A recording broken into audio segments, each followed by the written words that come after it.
नमस्कार, जोहार झारखंड देख रहे हैं आप। आपके साथ मैं हूं शिप्रा झा। रांची में नशे का साम्राज्य चला रही मॉडल ज्योति शर्मा की गिरफ्तारी ने कई गंभीर सवाल खड़े कर दिए हैं। रांची पुलिस ने नशे के कारोबारियों पर नकेल कसने का दावा किया है।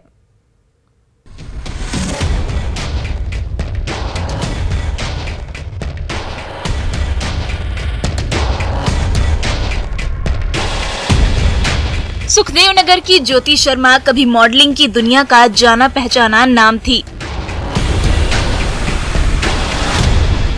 एक समय दिल्ली में उसका करियर उफान पर था। चकाचौंध की दुनिया से क्लब और डिस्को का सफर शुरू हुआ, जहां वो नशे के कारोबारियों के संपर्क में आई। कोरोना काल में मॉडलिंग और शूटिंग बंद हुई तो ज्योति शर्मा दिल्ली से रांची लौट आई और रातों रात पैसा कमाने के लिए शुरू कर दिया नशे का कारोबार, जिसमें काम आया दिल्ली का पुराना संपर्क।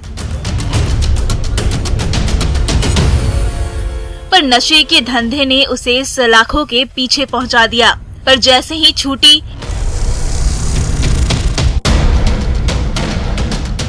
फिर से ब्राउन शुगर का धंधा करने लगी। लेकिन रांची पुलिस ने उसे दूसरी बार भी गिरफ्तार कर ही लिया। मॉडलिंग से नशे का कारोबारी बनने की ये कहानी हर किसी को हैरान कर रही है। अब इसमें महिला पुरुष मॉडलिंग इत्यादि की जो बात आप लोग तभी से कर रहे थे, उसका कोई विशेष रोल है नहीं। ये बस डिपेंड इस चीज़ पे करता है कि पर्टिकुलर अपराध कर्मी जो है उसको यह बिजनेस किस प्रकार का लगता है। नशे के कारोबार में पैठ बनाने वाली ज्योति शर्मा कोई पहला नाम नहीं है। रांची की लोअर बाजार पुलिस ने कुछ दिन पहले ही सेन नामक महिला को गिरफ्तार किया था, जो पहले खुद नशे के गिरफ्त में आई और फिर उसे ही जीने का जरिया बना लिया।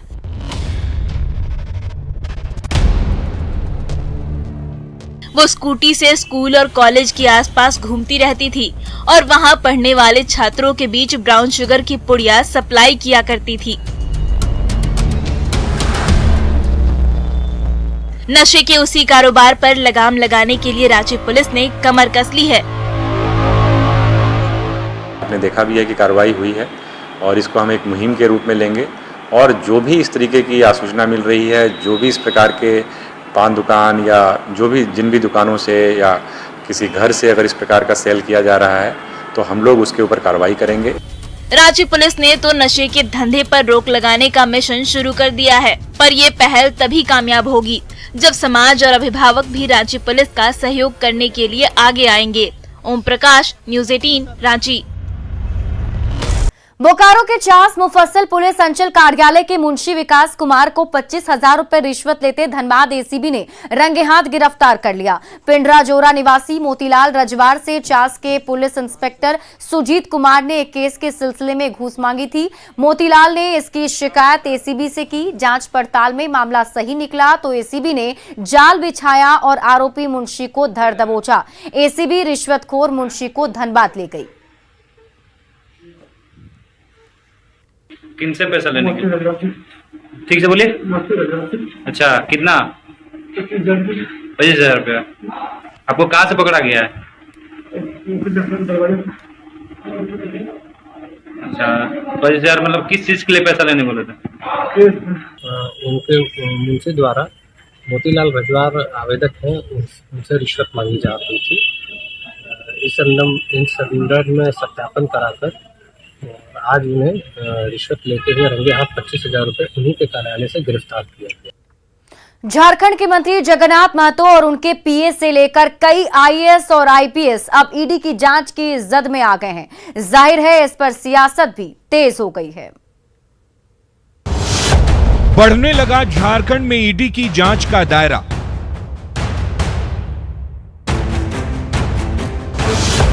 कई आईएएस आईपीएस अधिकारियों की खुलेगी कुंडली।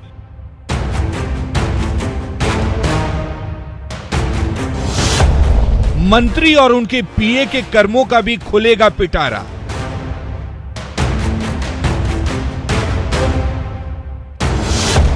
किसने कितना माल छिपाया, ईडी लेगी सबका हिसाब।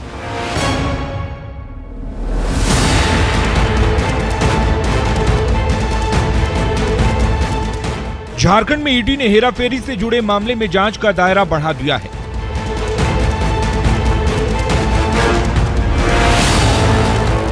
दावा किया गया है कि प्रवर्तन निदेशालय के हाथ कई ऐसे दस्तावेज लगे हैं जिससे कई लोगों के भ्रष्टाचार की पोल खुल सकती है।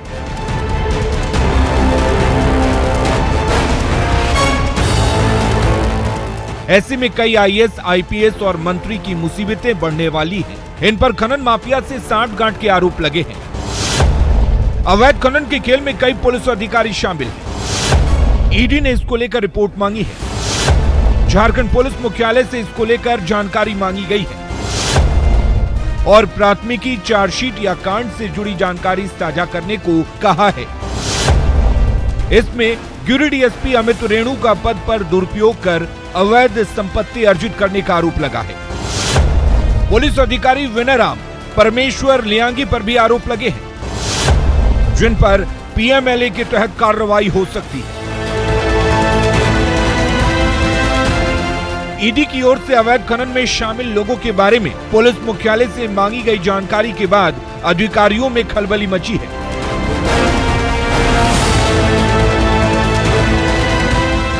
तो करप्शन पर ईडी के जांच के बढ़ते दायरे पर सियासत भी शुरू हो गई है। ईडी की कार्रवाई पर शंका जाहिर होती है। अगर आपके पास कोई इनपुट है तो सिर्फ खबरों में बने रहने के लिए आप यहाँ के पुलिस मुख्यालय से क्यों मांग रहे हैं? अगर आपके पास कोई इनपुट है तो आप बिल्कुल कार्रवाई कीजिए। हम भी भ्रष्टाचार के विरोधी हैं। कांग्रेस ईडी की नियत पर सवाल उठा रही है तो बीजेपी सरकार में ऊंचे पद पर बैठे लोगों पर ही सरकारी संपत्ति की लूट का आरोप लगा रही है और कह रही है कि जांच में इसका खुलासा हो जाएगा कि पूरे मामले में कौन कौन लोग शामिल हैं। और आने वाले दिनों में हो सकता है कि जो तार जुड़ रहे हैं अवैध खनन से और जिस तरह से पूरे राज्य में एक सरकार की चुप्पी के कारण या उनकी संलिप्तता जिस तरह से शीर्ष स्तर से नीचे तक आ रही है, उसको देखते हुए लोगों का मनोबल भी बढ़ा कि जब सरकार के शीर्ष पर बैठे लोग ही इस तरह के काम में लिप्त हैं तो हमें कौन रोक सकता है। खैर, जब किसी केंद्रीय एजेंसी के जांच में राज्य सरकार के मंत्री और अधिकारी शामिल होंगे तो सियासत तो होगी ही। अब देखने वाली बात यह होगी कि कौन इस जांच से साफ सुथरा निकल पाता है और कौन दागदार साबित होता है। लेकिन इतना तो है कि आने वाले दिनों में झारखंड में सियासी उबाल और दिखेगा। न्यूज़ 18 के लिए गिरिडीह से एजाज अहमद और रांची से अविनाश की रिपोर्ट। झारखंड में भ्रष्टाचार के बढ़ते मामलों पर पूर्व मुख्यमंत्री बाबूलाल मरांडी ने चिंता जताई है। रांची में उन्होंने कहा कि जब उनकी सरकार थी तो भ्रष्टाचारियों पर सख्त कार्रवाई हुई। उन्होंने मौजूदा हेमंत सरकार को चुनौती देते हुए कहा कि वो उनके खिलाफ भ्रष्टाचार के एक भी आरोप साबित करके दिखा दें। तो हमने किसी दिन कहा था कि भाई जब मैं करप्शन की बात सुनता हूं तो भाई हमें नींद नहीं आती। स्वाभाविक है, कोई भी संवेदनशील व्यक्ति होगे वो चिंतित होगे। जब हम करप्शन को समाप्त करना चाहते हैं और फिर करप्शन इस प्रकार से रहे, चाहे अफसर हो या हमारे कलीग ही क्यों ना हो, तो मैंने उस समय कहा था। तो उसी बात को लोगों ने ट्वीट पर दोहराया था। तो हमने कहा यार भाई बताओ ना कि भाई हम भी तो मुख्यमंत्री रहे हैं, कोई बताओ कि आपने ये करप्शन किया था तो जांच कराओ। बाकी हमको क्या है, हमको खुशी होगी। झारखंड के मुख्यमंत्री हेमंत सोरेन ने सर्वजन पेंशन की सूची में 14 नवंबर तक 5 लाख नए लाभुकों का नाम जोड़ने का निर्देश दिया है। रांची के झारखंड मंत्रालय में आपकी योजना आपकी सरकार अभियान की रिव्यू के दौरान मुख्यमंत्री ने कहा कि गांव-गांव में लगे कैंप में जमा आवेदनों पर त्वरित कार्रवाई हो। यही नहीं, मुख्यमंत्री ने 25 लाख छात्रों को स्कॉलरशिप देने का भी ऐलान किया। इस मौके पर मुख्यमंत्री ने गढ़वा, गोड्डा, सरायकेला और गुमला में चल रही आपकी योजना आपकी सरकार अभियान का वीडियो कॉन्फ्रेंसिंग के जरिए जायजा भी लिया। लोग अभी भी बाकी रह गए हैं और कई तो जो जीवन चक्र है, लोग मरते भी हैं, कुछ डिलीट होते हैं, कुछ जुड़ते हैं। इसका भी थोड़ा गांव के स्तर पे इसकी जानकारी प्राप्त करती रहनी होगी ताकि जो लोग गुजर जाते हैं जिनकी मृत्यु हो जाती है उनके जगह पर नए लोग इसका लाभ ले सकें। झारखंड में कांग्रेस अध्यक्ष के चुनाव को लेकर सियासी सरगर्मी बढ़ती जा रही है। 17 अक्टूबर को होने वाली वोटिंग को लेकर कांग्रेस डेलीगेट्स का उत्साह बढ़ता जा रहा है।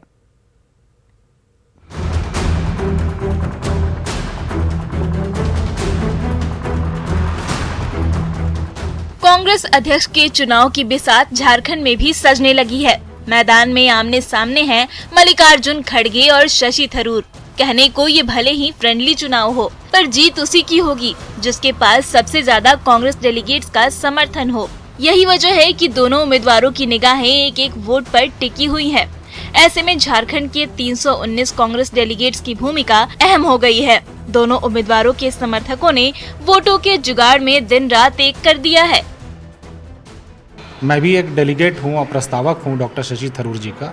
एक विजन के साथ काम करना चाहते हैं, लेकिन यही उद्देश्य है कि कांग्रेस जन सशक्त हो और कांग्रेस पार्टी सशक्त हो, ताकि बीजेपी को हम लोग आने वाले चुनाव में उखाड़ फेंकें। कांग्रेस पार्टी का एक छोटा सा कार्यकर्ता के रूप में हम अपने राष्ट्रीय अध्यक्ष का चुनाव करेंगे, जो हमारे लिए सबसे महत्वपूर्ण है। और चुनाव 17 तारीख को होना है, 17 अक्टूबर को होना है। कांग्रेस पर हमेशा से एक ही परिवार की पार्टी होने का आरोप लगता रहा है। शायद यही वजह है कि इस बार कांग्रेस को ऐसा अध्यक्ष मिलने जा रहा है जिस पर न सिर्फ गांधी परिवार की छाप नहीं होगी, बल्कि उसका चुनाव भी मतदान के जरिए होगा। साल 1997 के बाद कांग्रेस अध्यक्ष के चुनाव के लिए ये प्रक्रिया अपनाई जा रही है। जाहिर है संगठन के अंदर लोकतंत्र की दुहाई दे रहे कांग्रेस नेता इसे पार्टी के लिए नई शुरुआत बताते नहीं थक रहे हैं। सभी लोगों से आग्रह किया गया है कि सब लोग यहाँ चुनाव में प्रक्रिया में भाग लेंगे। अब आने वाला समय बताएगा कि किसकी बात मतदाताओं को पसंद आई है, और जो लोग कहते हैं कि कांग्रेस में लोकतंत्र है, वो सच्ची बात साबित होगी। 17 अक्टूबर की वोटिंग के बाद जैसे ही वोटों की गिनती पूरी होगी, कांग्रेस के नए अध्यक्ष का नाम तय हो जाएगा। गांधी परिवार से अलग हटकर लोकतांत्रिक तरीके से चुना गया नया अध्यक्ष पार्टी को किस दिशा में लेकर जाएगा, ये देखने वाली बात होगी। अविनाश कुमार, न्यूज़ 18, रांची। धनबाद पुलिस ने बांसजोड़ा कांटा घर के पास राम रहीम दफ्तर पर हमला करने वाले 3 आरोपियों को जेल भेज दिया है। इस दौरान तीनों आरोपियों ने पूरे मामले में बाघमारा के बीजेपी विधायक ढुल्लू महतो का हाथ होने से साफ इनकार कर दिया। आरोपियों ने मीडिया से कहा कि बंदूक की नोक पर उनसे जबरन विधायक ढुल्लू महतो का नाम उगलवाया गया। बुधवार को बांसजोड़ा में ढुल्लू महतो और जलेश्वर महतो के समर्थकों में जोरदार भिड़ंत हुई थी। इस दौरान 3 आरोपी पकड़े गए थे। तब तीनों ने वारदात के पीछे ढुल्लू महतो का नाम लिया था। बात कही थी? नहीं सर, ऐसा कोई बात नहीं। विधायक जी नहीं बोले थे सर, हम उनको जानते भी नहीं। जानते भी नहीं तो कैसे आप बोल दिए? बंदूक को चोक को बोला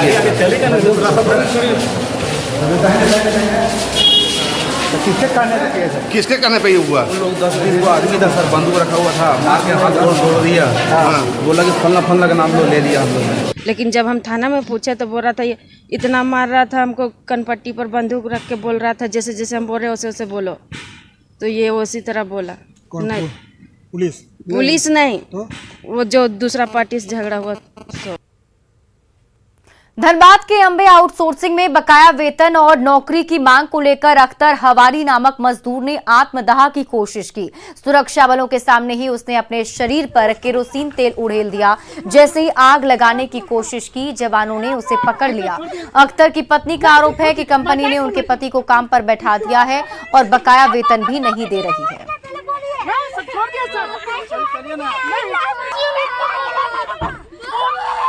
आज क्या करने गए थे?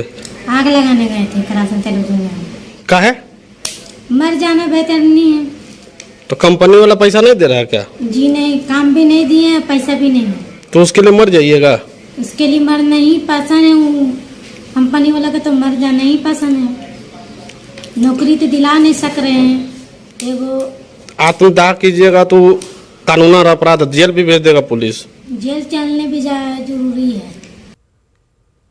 जमशेदपुर के केसीसी अस्पताल में मोतियाबिंद ऑपरेशन के नाम पर नकली आंख लगाने के मामले को प्रशासन ने गंभीरता से लिया है और मेडिकल बोर्ड से रिपोर्ट सौंपने को कहा है। घाटशिला के कीताडी निवासी गंगाधर सिंह समेत 8 ग्रामीणों का ऑपरेशन जमशेदपुर के केसीसी आई हॉस्पिटल में हुआ था, पर ऑपरेशन के बाद उनकी आंखों की रोशनी गायब हो गई थी।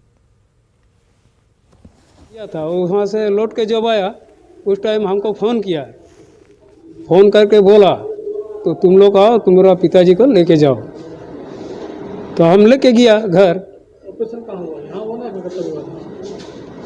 पहले तो यहीं हुआ था, उसका बाद जब दर्द देने लगा उस टाइम कोलकाता लेके गया। एक जो अंग का एक मूल अंग है जिसे आंख बिना हमारा कुछ नहीं देखा, अंधकार दिखाता, आज वो गरीब तत्व है कि आगे यहाँ वहाँ काम करके खा रहा था, आप खाने का लायक भी नहीं, कभी काम भी नहीं काम पाएगा।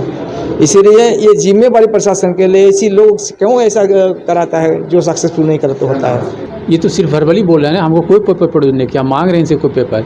सिर्फ हमको एक पेपर मिला है जो अभी अक्टूबर में इन्होंने अनुमंडल वहाँ दिखाए घाटशिला में, वही एक पेपर दिया और कोई पेपर हमको नहीं दिए। अभी खाली इनका एग्जामिन कर रहे हैं कि आई का क्या पोजीशन है और इनको कोई तकलीफ है कि नहीं, बता रहे कोई तकलीफ अभी नहीं है। देवघर सदर अस्पताल में लगातार बढ़ती मरीजों की तादाद के चलते बेड की कमी हो गई है। एम्स जैसा बड़ा अस्पताल होने के बावजूद सदर अस्पताल पर मरीजों का दबाव बढ़ता जा रहा है, क्योंकि देवघर सदर अस्पताल में देवघर और आसपास के जिले ही नहीं, बिहार के मरीज भी इलाज कराने आते हैं। 100 बेड वाले इस अस्पताल में फिलहाल 200 मरीजों को भर्ती करने की व्यवस्था की गई है। हॉस्पिटल में भर्ती करने के लिए उसके शरीर में खून नहीं है और अभी जब इलाज हम करा के सब चीज़ किए तो जब शिफ्ट करना चाहता है तो मेरे भाई को लिए वार्ड बोलता है खाली नहीं है, बेड नहीं खाली।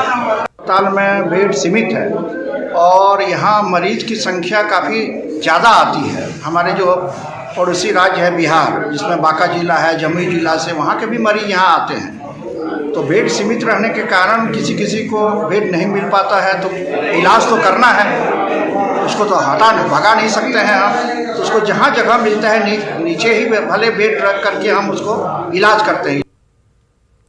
और आइए अब देखते हैं झारखंड 2020।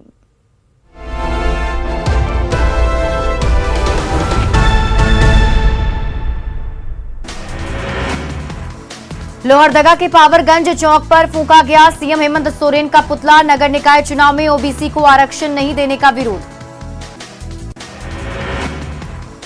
देवघर में केंद्र से आई टीम ने किया जसीडीह रेलवे स्टेशन का निरीक्षण। प्लेटफॉर्म पर फैली गंदगी पर टीम ने जताई नाराजगी। स्टेशन के बेहतर रखरखाव पर दिया जोर।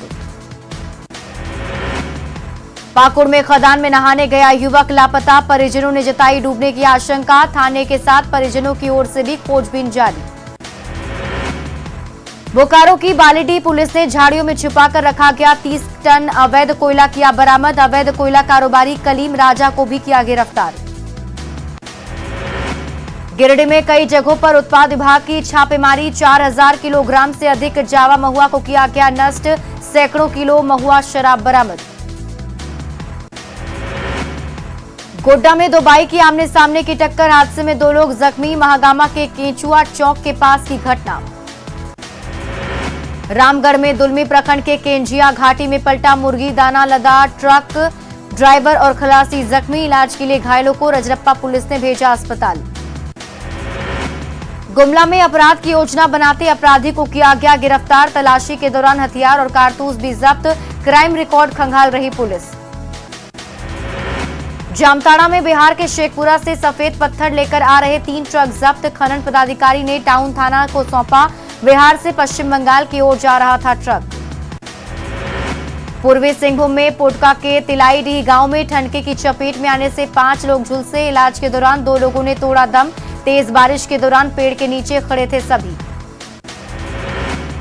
गोड्डा में रविवार से लापता 2 नाबालिग बच्चों का नहीं मिला सुराग। परेशान परिजनों ने थाने में दर्ज कराई शिकायत। अनहोनी की आशंका से सहमे परिजन। देवघर सदर अस्पताल में अल्ट्रासाउंड कराने के लिए आ रहे मरीजों को हो रही काफी परेशानी। घंटों करना पड़ता है इंतजार। गुमला के नगर जामा पानी गांव में दोस्त ने दोस्त की गला दबाकर हत्या की। ग्रामीणों ने आरोपी को पकड़कर किया पुलिस के हवाले। गिरिडीह में राजधनवार प्रखंड के 12 जोरी में पत्थरों का अवैध उत्खनन लगातार जारी। खनन विभाग इस पर नकेल कसने में दिख रहा है नाकाम। पाकुड़ में अपराधियों ने क्रशर कंपनी के ऑफिस में धावा बोलकर 1.25 लाख रुपए की लूट की। लूट के दौरान कंपनी के मैनेजर को बनाया बंधक। गिरिडीह के एसपी अमित रेणु के साथ एसडीपीओ अनिल कुमार सिंह पर ईडी ने मांगी रिपोर्ट। पुलिस प्रशासन में दिख रही चुप्पी। अवैध खनन के साथ ट्रांसफर पोस्टिंग में उगाही का आरोप। रांची के नामकुम में एक वेयर हाउस में लगी आग। 4 फायर ब्रिगेड की गाड़ियों ने आग पर पाया काबू। लाखों का नुकसान। बोकारो में सरकारी पैसे की घोर बर्बादी। 5 करोड़ की लागत से बने क्लोराइड मॉल में बांधे जाते मवेशी। बिना प्लानिंग के निर्माण का आरोप। रांची के 20 स्कूल में बनाए गए room to read. Sergeant major Abhinav Kumar ने किया उद्घाटन। लाइब्रेरी को लेकर बच्चों में उत्साह। लोहरदगा में डालसा की ओर से सड़क दुर्घटना जागरूकता कार्यक्रम का आयोजन। पीडीजे के साथ एसपी और तमाम अधिकारी रहे मौजूद। हादसे के शिकार लोगों को दी गई मुआवजा राशि।